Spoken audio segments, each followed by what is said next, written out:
আসসালামু আলাইকুম এভরিওয়ান। ডিম ভুনা খেতে আপনারা কে কে পছন্দ করেন? চলুন আজকে বানানো যাক ডিম ভুনা।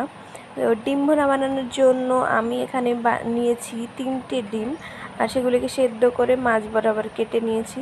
তারপরে কড়াইতে দিয়ে দেবো তেল, তাতে সামান্য হলুদ এবং লবণ দিয়েছিলাম।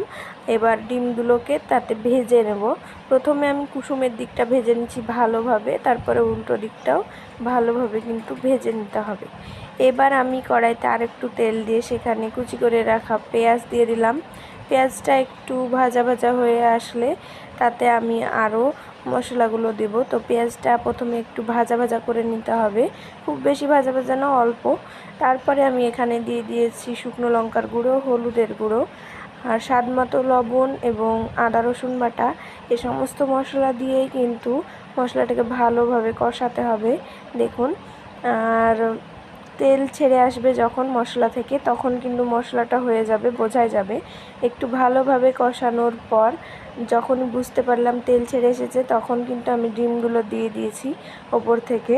ডিমগুলো দিয়ে একটু নাড়াচাড়া করতে হবে। একটু নাড়াচাড়া করে নেবার পরে আমি এতে পানি দিয়ে দেবো, যতটা পরিমাণে পানি আমার লাগবে, অর্থাৎ আপনারা যতটা ঝোল খেতে পছন্দ করবেন ততটাই দেবেন। আর ডিমগুলো আমি একটু উল্টিয়েও দিচ্ছি, দেখতে পাচ্ছেন। এবার পানি দিয়ে দিলাম, খুব বেশি দেব না, অল্প দিলাম, কারণ আমি ঝোলটাকে একটু গাঢ় রাখার চেষ্টা করছি। তো এইভাবেই বানিয়ে নিন ডিম ভুনা। এই ছিল আমাদের ডিম ভুনার ফাইনাল লুক। খেতে কিন্তু খুবই ভালো হয়। আরও অন্য রকমভাবেও আমি রান্না করি, সেগুলো পরবর্তীতে আপনাদের সঙ্গে শেয়ার করবো। এই ছিল, আল্লাহ হাফেজ।